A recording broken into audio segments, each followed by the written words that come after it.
Sebelum lanjut ke cerita, jangan lupa like dan subscribe supaya tidak ketinggalan kisah-kisah menarik lainnya. Cerita datang dari warga Pulau Temiang yang menceritakan bahwa sekitar tahun 80-an pernah kejadian dalam perjalanan pulang dua orang pemburu dari berburu kancil dan tugang. Menyuluh pada malam hari, yang kurang ingat ceritanya malam apa. Menurut sumber yang kami dapat, kejadian tersebut antara Rimbo Petu dan Teluk Jambu yang memang tempat itu dibilang cukup mistis. Dua orang pemburu tersebut dalam perjalanan pulang dengan membawa hasil buruan yang pada malam itu cukup lumayan banyak dan tersesat di tengah hutan, padahal hutan tersebut sudah sering dilewati dan sudah sering pula berburu di tempat itu, dan tanpa tak sengaja karena jalan pulang tak kunjung ditemui, akhirnya pemburu tersebut bertemu dengan 3 buah rumah di atas hamparan tanah yang berbentuk lapangan yang luasnya lebih kurang 1 hektar. Anehnya, tidak ditumbuhi oleh kekayuan, satu batang rumput pun tidak ada yang menumbuhi lapangan tersebut. Padahal letaknya di tengah hutan, aneh kan?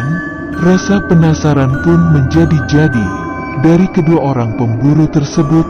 Kemudian pemburu memutuskan untuk mendekati rumah tersebut yang bangunannya terbuat dari bata merah, sedangkan teralisnya terbuat dari besi yang ukurannya sebesar lengan tangan manusia. Dengan perasaan cemas dan bercampur penasaran, kedua pemburu terus mendekati rumah tersebut yang diiringi dengan bermacam ragam bebunyian, suara yang aneh-aneh seperti suara orang memanggil. Setelah didengarkan, diperhatikan baik-baik, suara itu hilang. Begitu seterusnya. Setelah sampainya di depan rumah, kedua pemburu tersebut kaget, heran, karena yang dilihatnya, isi 1 buah rumah tersebut senapan senjata api, semua penuh tidak terhitung jumlahnya, yang tersusun rapi, mulai dari senapan yang berukuran kecil, sampai yang besar laras panjang. Dari ruang tamu sampai dapur senapan semua dengan berbagai jenis dan merek. Kemudian dilihat lagi rumah yang kedua, ternyata isinya piring dengan mangkok, banyak, penuh seisi rumah. Dan piring tersebut bercorak, seperti piring-piring zaman kerajaan. Perasaan dari kedua pemburu pun semakin penasaran. Kemudian dilihatlah rumah yang ketiga, isinya berbeda lagi, cangkul semua. Penuh seisi rumah, sama tersusun rapi. Kedua pemburu pun heran bercampur rasa takut. Setelah istirahat beberapa jam di tempat itu, hari pun tak kunjung siang. Kedua pemburu tersebut terus berusaha mencari jalan keluar dari tempat itu, bolak-balik di tempat itu saja, sampai kayu-kayu yang ada di situ diberi tanda, dipotong, dilukai batangnya. Ada yang ditebas untuk menandai sudah dilewati, dan dalam perasaannya sudah jauh berjalan, kemudian kembali lagi ke tempat itu. Begitu seterusnya, bolak-balik badan pun sudah terasa lelah. Bulu kuduk sudah mulai merinding, ekor rambut di atas kuduk berdiri.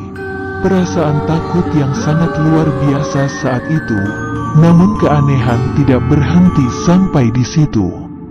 Kedua pemburu diperdengarkan dengan suara orang memanggil terus-menerus dengan suara lantang. Sesekali terdengar suara orang ramai seperti acara pernikahan sedang bermain rebana. Bernyanyi lagu qosidah sangat jelas sekali, akan tetapi berhenti berjalan memperhatikan sumber suara. Suara tersebut hilang, perasaan takut semakin bertambah. Namun keinginan keras dari kedua pemburu untuk keluar dari tempat tersebut sangatlah kuat, tidak mudah putus asa. Dan seiring dengan usaha dan waktu berjalan terus akhirnya membuahkan hasil, hari pun sudah mulai subuh. Dari gelap sudah mulai sedikit berubah terang, tapi agak remang-remang. Rupanya setelah hari siang, tersesatnya di belakang pondok si pemburu sendiri yang lokasinya di Lawai Sialang Kecil. Tapi anehnya, kayu-kayu yang dipotong, dilukai batangnya, ada yang ditebas jalannya pada malam harinya, dicari pada siang harinya, tidak ditemui lagi. Dan lamanya waktu tersesat, dibandingkan ke hari alam nyata, lebih kurang 2 hari lamanya, menurut keterangan istri yang ditinggal di pondok di kebun kala itu. Demikian menurut keterangan dari sumber cerita masyarakat Pulau Temiang.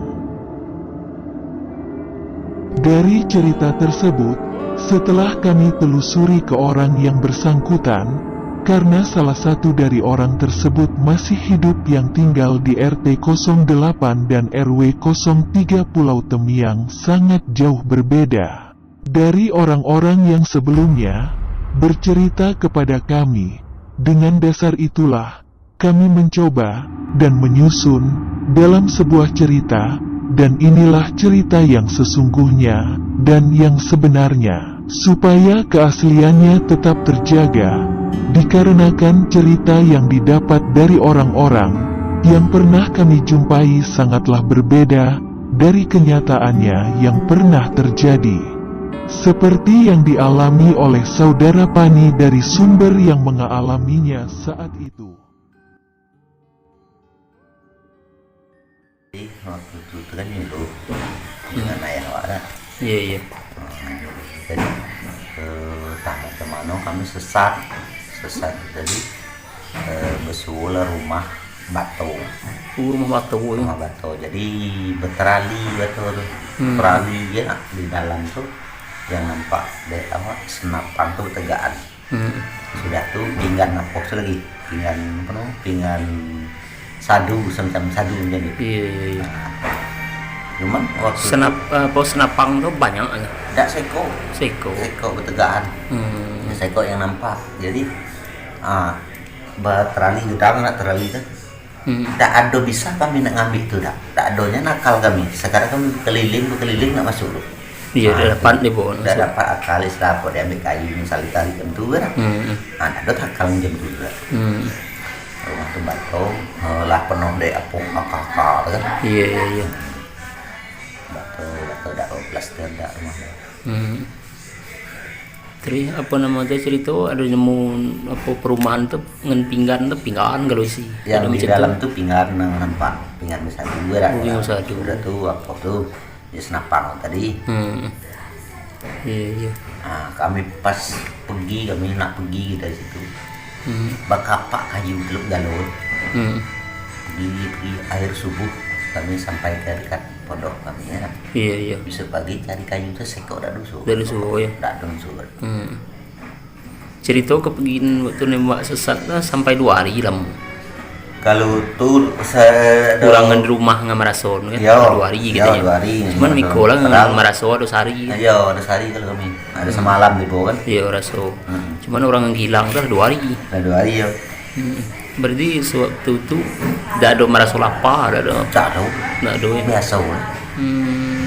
Cuman yang kami heran itu setiap kami berjalan beranjak dari situ dah kami kapak kayu tu galau. Iya. Cari sewagi tidak ada ya. Sekok dah semua kayu. Iya. Terus ya nela seletu sekitar itu ada berbentuk lapang lokasi itu tuh luai lapang bola cerita. Kalau lokasi itu tak ada tumbuh rumput. Oh tu yang tu memang tak tumbuh rumput tu ya ada yang bintang orang kena tangkap burko. Dari sekitar itu dah.